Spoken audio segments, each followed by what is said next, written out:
Hello everyone, welcome to the official YouTube channel of GS Central।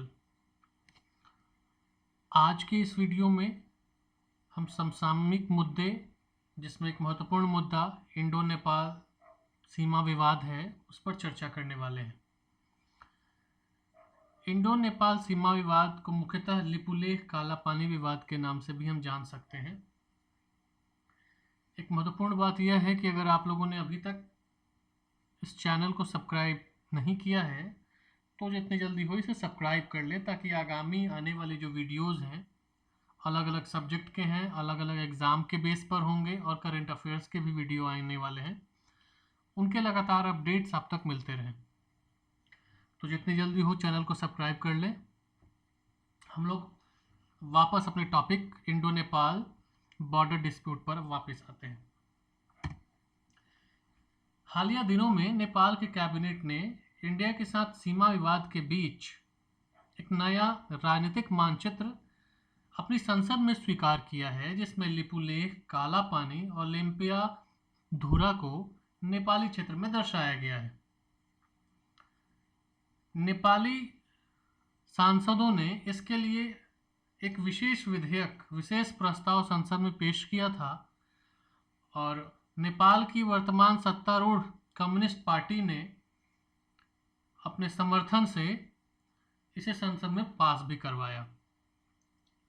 Nepal के वित्त मंत्री एवं सरकार के प्रवक्ता युवराज खाटीवाड़ा ने 18 मई 2020 को अपने स्टेटमेंट में कहा कि प्रधानमंत्री केपी शर्मा ओली की अध्यक्षता में कैबिनेट ने देश के नए राजनीतिक मानचित्र को स्वीकृति दी है।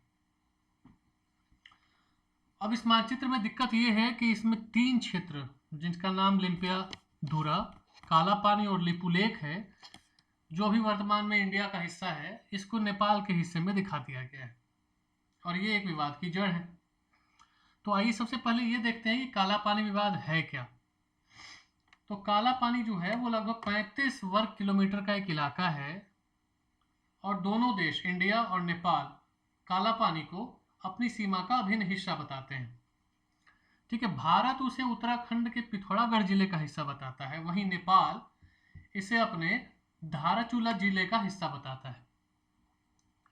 सन 1962 में इंडिया और चाइना युद्ध जो हुआ उसके बाद से इस इलाके पर आईटीबीपी जो इंडिया की फोर्स है उसका कब्जा है।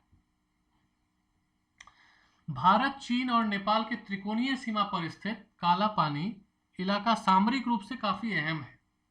नेपाल सरकार का दावा है कि साल 1816 में उसके और तात्कालिक ईस्ट इंडिया कंपनी के बीच हुई सुगौली की संधि के अनुसार काला पानी उसका इलाका है।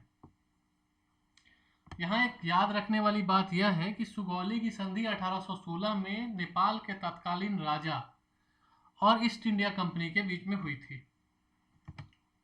यह संधि 1816 में हुई थी, परंतु 1860 में ब्रिटिश इंडिया के द्वारा इसे स्वीकार किया गया और इस बीच 1816 से 1860 के बीच इसमें कई जो हुए चेंजेस आए, कई बदलाव भी हुए।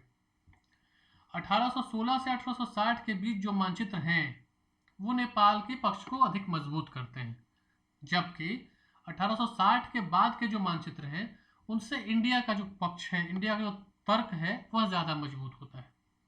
वर्तमान स्थिति यह है कि ये तीनों क्षेत्र इंडिया के कब्जे में है। अभी ऐसा नहीं है कि यह मामला अभी ही उठा है, पिछले कई वर्षों से यह मामला लगातार चल रहा था और इसको देखते हुए इंडिया की सरकार ने भी एक नक्शा जारी किया था नवंबर के माह में 2019 में और उस नक्शे के अनुसार इन तीनों क्षेत्रों का मतलब कौन कौन क्षेत्र हो गए, लिम्पिया धुरा, लिपुलेख और काला पानी, ये इन तीनों क्षेत्रों को इंडिया का अभिन्न हिस्सा बताया गया था और उस वक्त भी नेपाल की सरकार ने इस नक्शे पर ऐतराज जताया था।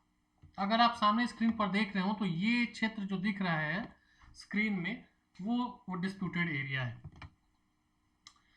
अब बात यह है कि भारत के लिए लिपुलेख दर्रा जो है हमेशा से तिब्बत आने जाने का एक मार्ग का हिस्सा रहा है और 1954 में इंडो चाइना के बीच जो व्यापार को लेकर के एक जो समझौता हुआ, उस समझौते में भी इस मार्ग का जिक्र किया गया था।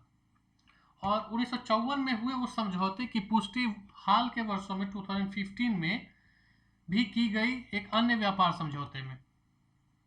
कहने का तात्पर्य यह है कि 1954 के व्यापार समझौते जो भारत और चीन के बीच हुए, और 2015 में जो फिर एक और समझौता इंडिया और चाइना के बीच हुआ, इन दोनों समझौतों में लिपुलेख दर्रा का जो इलाका है वो इंडिया का हिस्सा बताया गया।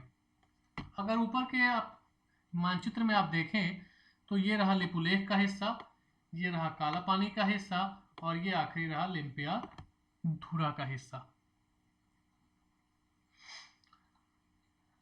अब इसके बीच का जो ये क्षेत्र दिख रहा है, ट्राई जंक्शन वाला एरिया, ये बीच का डिस्प्यूटेड एरिया है।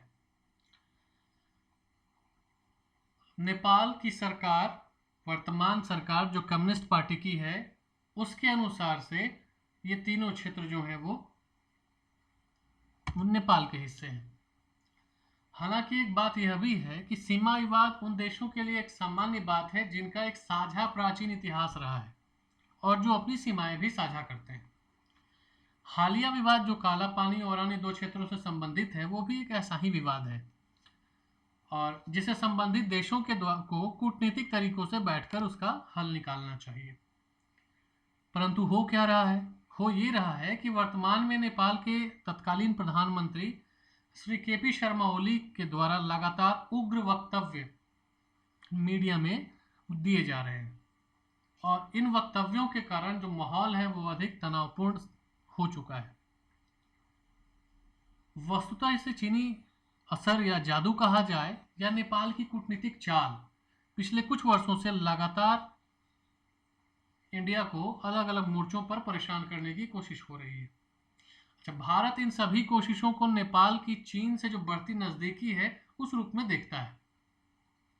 नेपाल इस बात को हमेशा से खारिज करता रहा है और सीमा विवाद को नेपाल का अपना अंदरूनी मुद्दा मामला वो बताता रहा है।